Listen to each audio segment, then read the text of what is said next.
Hello, my name is Lord D. Moneykins. This is Hylics 2. Hylics 2 is a very wacky and wild turn-based RPG that is pretty hard to put into words, but the run is very flashy for kind of completely different reasons from the base game. And I think the best way to show it off is just to get started here. Time starts when we click New on the title screen.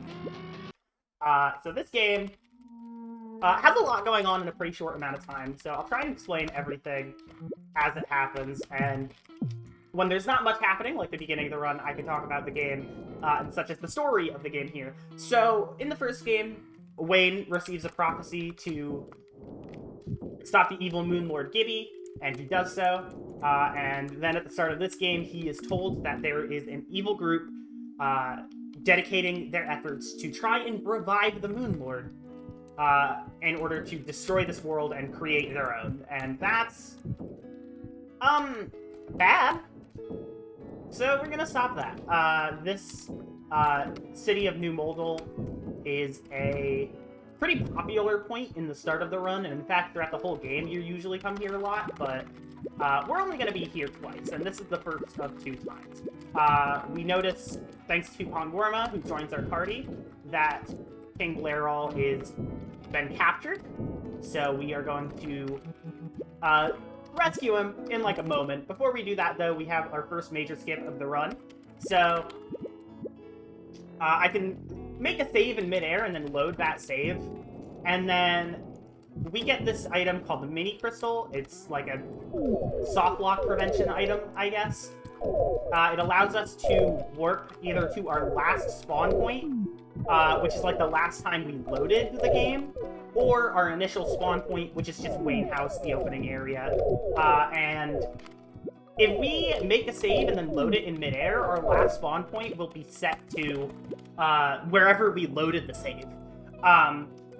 And so if you make a save in midair, load it, land on the ground, and then use the mini crystal while on the ground, the game won't instantly realize you're airborne after the mini crystal is done loading your new position. And you can just kind of jump out of midair and make giant jumps that you're not supposed to. So the first thing we do is use it to get into that treasure vault early, which has a lot of good gear and a lot of money to give us the ability to buy even more good gear from the shop. So the beginning of this run is kind of just us setting up for the fights, because we don't want to take on the fights undergeared. We are going to be pretty underpowered compared to the, I guess, suggested power level that the game wants you to be at when you do most of the fights in this run. But thanks to this game's combat, heavily relying on status effects, we can use those to our advantage to chip away at bosses that we usually are a little bit too underleveled for. So, heading into the first dungeon area here, Viwax's Edifice, our usual plan would be to climb up this entire giant tower, fight a boss at the top, and then we get a jail key for beating that boss, which we use to open the jail cells at the bottom and free King Blarol. We can skip pretty much all of that.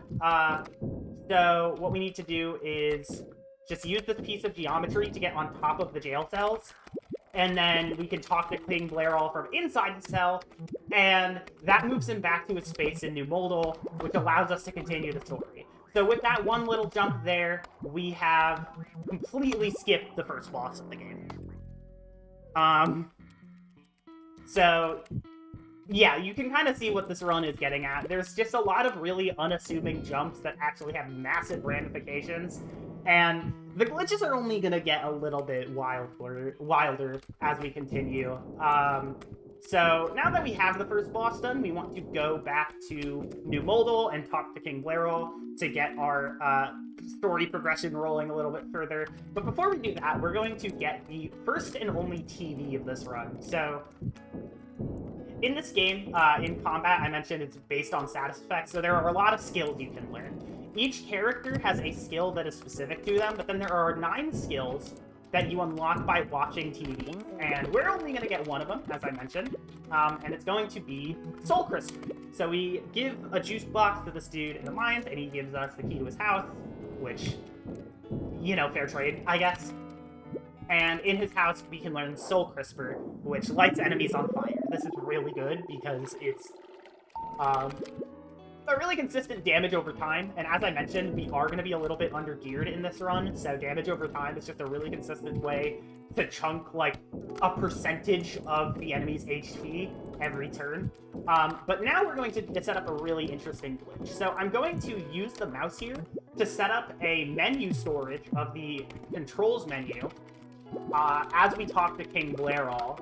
And then once this, like, visual cutscene shows up, I can open the stored control menu and close it, and that gives me access to kind of normal gameplay features while watching a cutscene. And if I skip the cutscene, like I did there, since the trigger that we wanted from that cutscene to advance the story was getting the dock key, which we just got before that cutscene started, we can technically move on with the game now, and we don't have to watch that cutscene. So that's going to be a big part of the run here.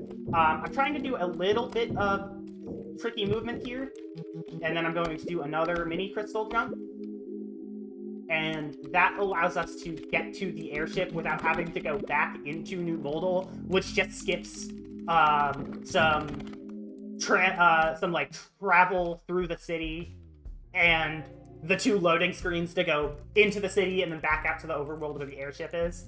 So, just a small little time save there.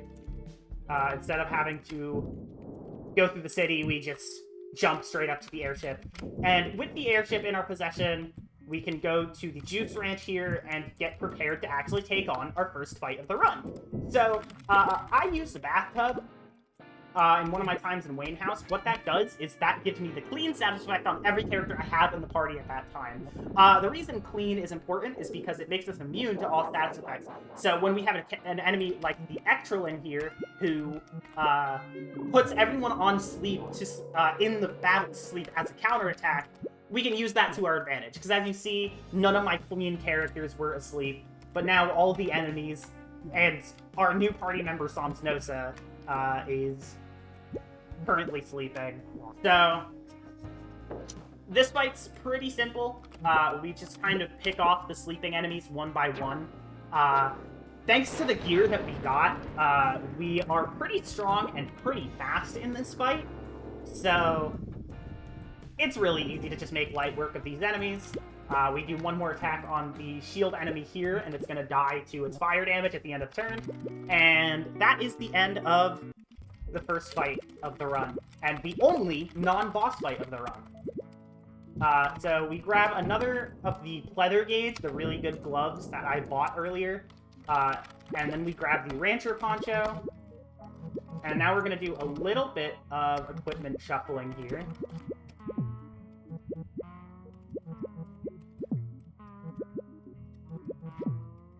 And we're all set for the next fight we're going to end up doing in this run.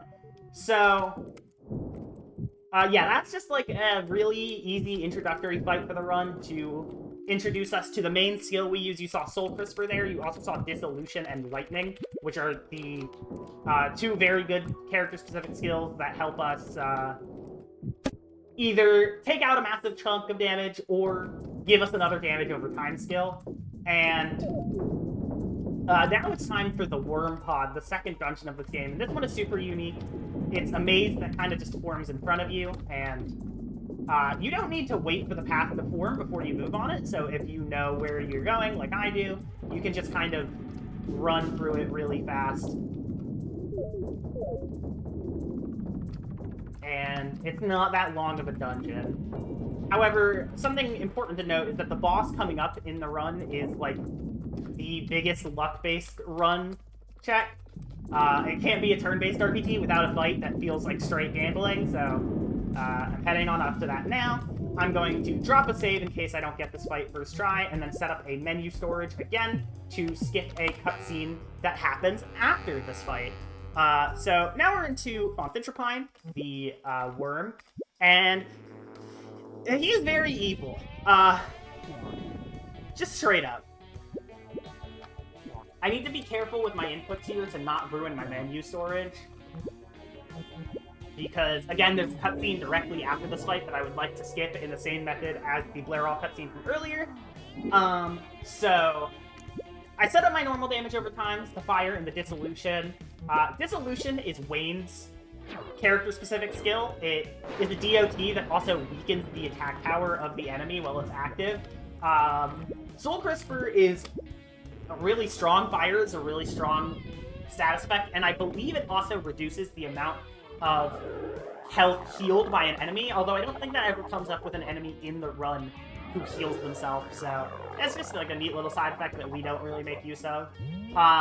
So this part is really luck-based. He puts us to sleep and also gets 2 actions a turn.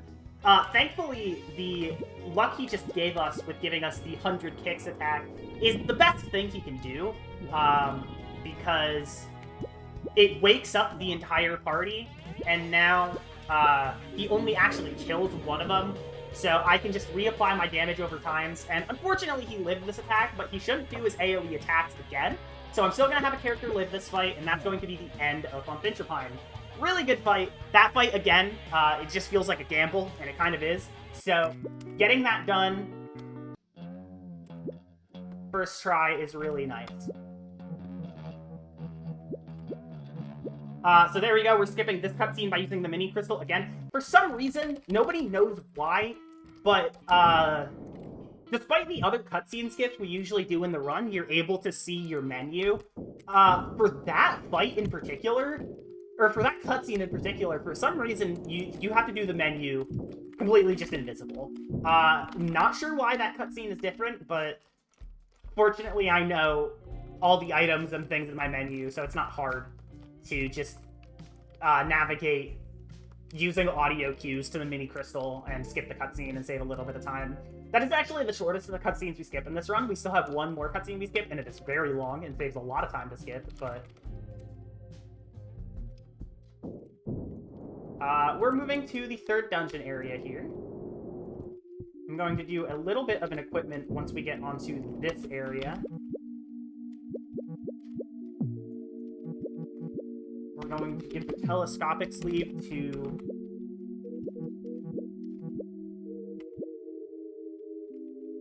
Yeah, that's right, okay.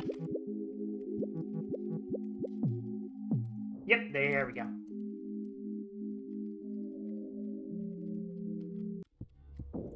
And then we get to hit this enemy, and that thing fully heals us when we slap it. So, now all of our health and will, our flesh and will, which is our HP and MP, are full for the upcoming fight.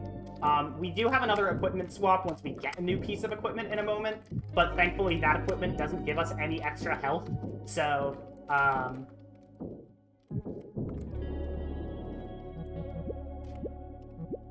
we won't have to heal any extra when we equip it. Doing another mini crystal jump here. This time we're going to skip raising this drawbridge to make it to Adozier's castle. So Adozier is like the main man trying to revive Gibby right now, and we don't like him doing that, so we're gonna put a stop to it. We're gonna grab the tendril hand here, and then we have to hit this switch to lower the force field and gain access to Adozier. So I'm gonna do that equipment now that I have the tendril hand, and I'm also going to go into my item menu and use the muscle oblique on Samsnosa, which is an item that permanently raises your damage by 1, and I just used 2 on Samsnosa, so now I have 2 more damage every time Samsnosa attacks, which is really helpful. It really adds up during the run and makes certain fights that are usually just barely possible, actually very possible. And speaking of very possible fights, here we have Adozier and Carcera. So this is a really cool, like, double fight. As you can see, we have 2 bosses to deal with. And there's a lot of gimmicks going on here. So, Carcera on the right is always wrapped at the end of his turn. So, when he's wrapped, he's shielded to literally any negative effect until he is unwrapped, which you have to unwrap him by taking a turn to attack him.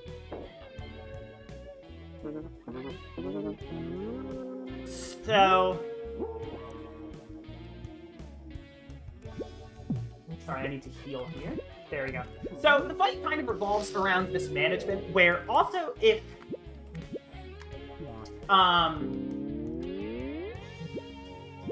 if Carcera is unwrapped at the end of his turn, Adozier will always use his turn instead of attacking to re-wrap him. So we always want to unwrap Carcero unless he's not, like, even if he's not really the target of that turn, because that way it just wastes Adozier's turns, and he has a lot of really scary attacks.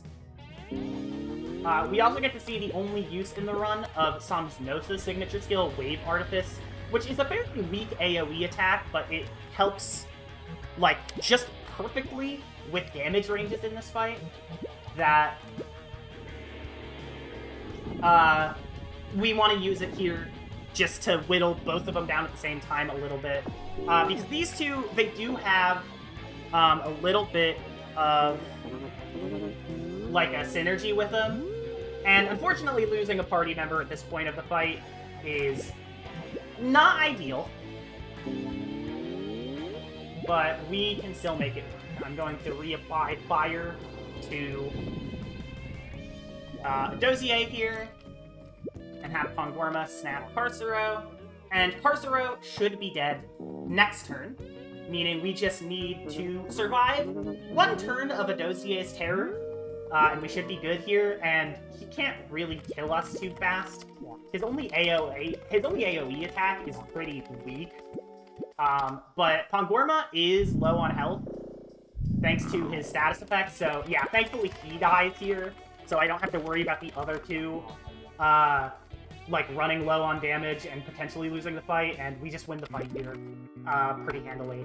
Now it's time to skip another cutscene. You know, it's post-boss, it's time to skip another cutscene. So I'm going to set up a menu storage here, and start this battle with Gibby Redivivus.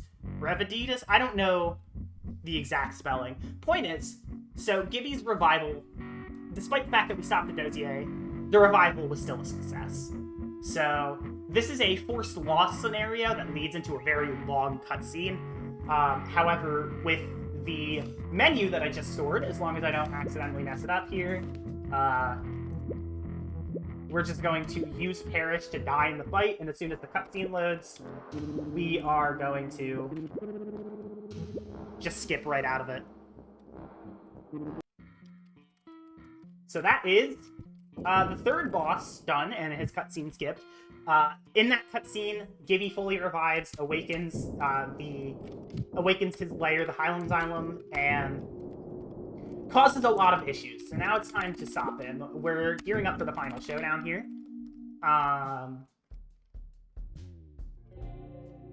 So we're heading up to this giant place in the sky. This dungeon is really good music. Unfortunately, you won't be able to hear much of it because I need to do a lot of weird tricks that involve saving and loading, and I'm also skipping most of it, so...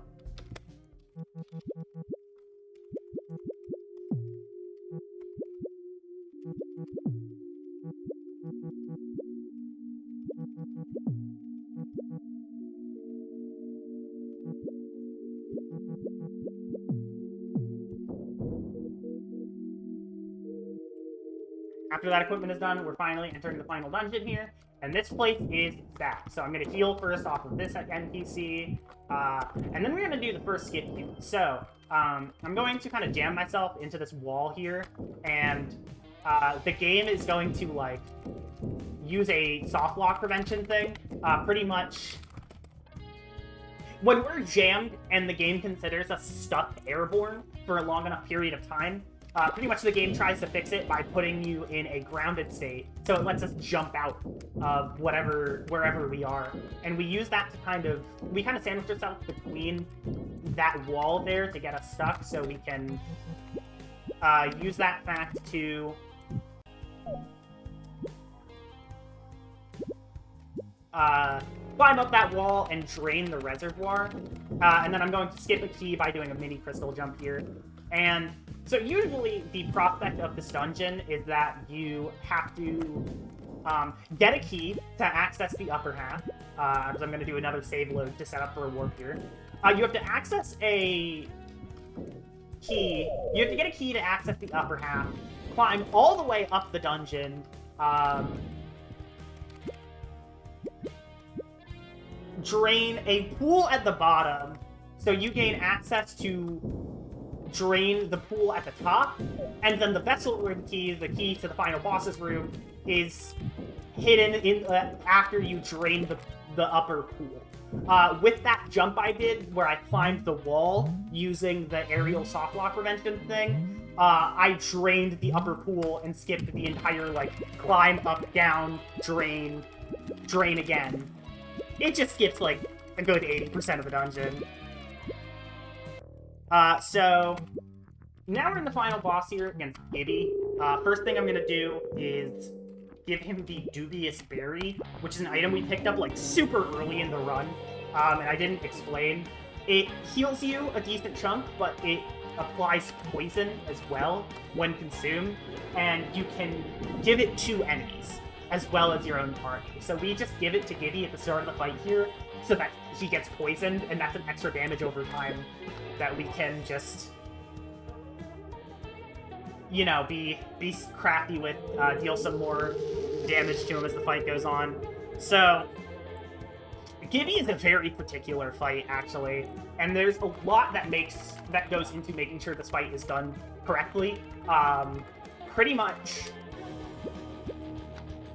as you can see, every time we hit him, he summons a progeny, which is like this little minion he has, and the progenies are very annoying. They can either do damage or heal Gibby in particular, and a lot of healing items in this game also heal your status effects, and that's really bad because we want him to be status effect to gain a bunch of damage.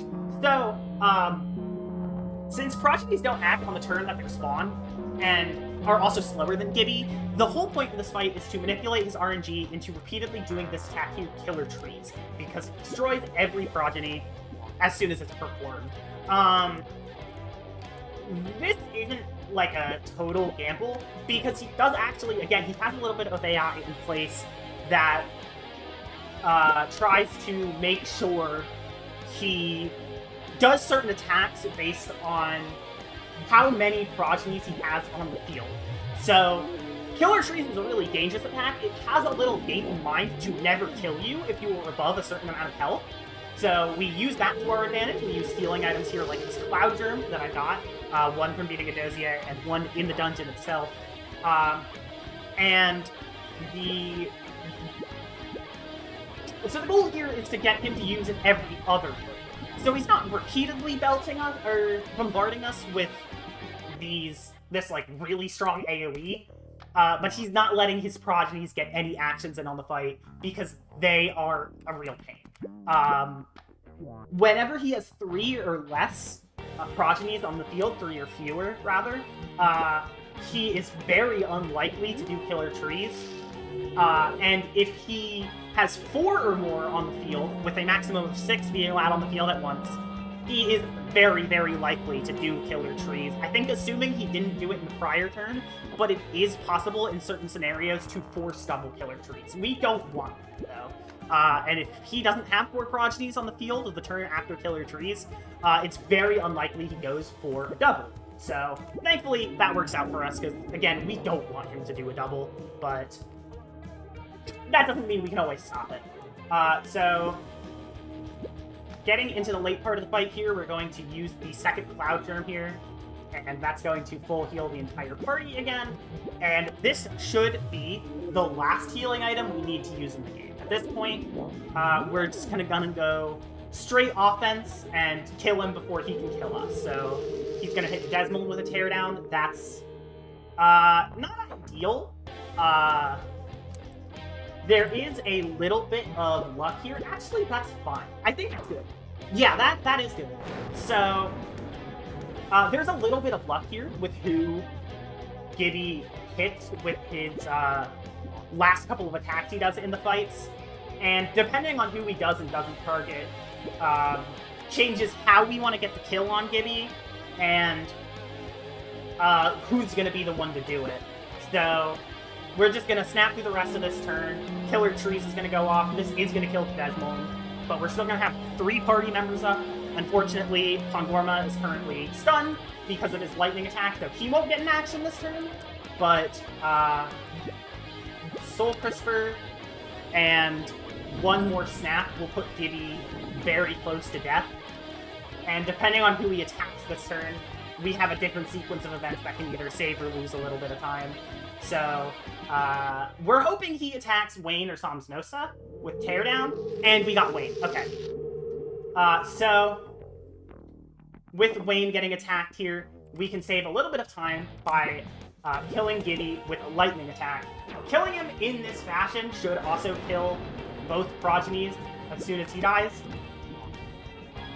There they are. Yep. And that is the end of Hylics 2. Time isn't quite yet. We have a little bit of gameplay to go through.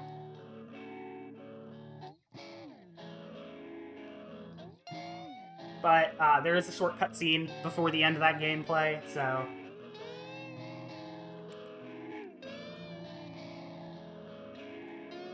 Once this cutscene ends, which just ends with the debris falling, we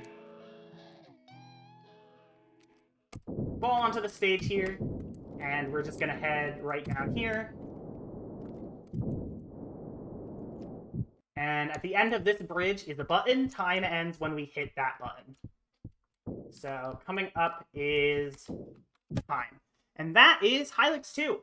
2550. One of the better runs you're going to see of this game, at least with this current route. I believe world record is 2525. So this is really a good, like a really good case scenario for this run. Obviously, I mentioned there are a few bosses where RNG can change you from going, like, either, like, you can add a turn or two to the fight, or straight up just kill you. Really cool to show off a run where none of that happens. Because, like, again, the worm in particular is really just a gamble, and I'm really happy that that got done first try in this run. But yeah, that was Hylics 2 any percent. Like I said, just really fast the whole time. You know, as soon as you like do your first skip of the run, which is like a minute in, you're nonstop blazing, even more skips, even more fights, even more collecting. There's a lot. I really like this game because of that kind of balance. The run is paced super well, in my opinion, and that's why I think it's really good. So I'm gonna let these credits play out, or this ending cutscene rather. But thank you so much, and have a great day.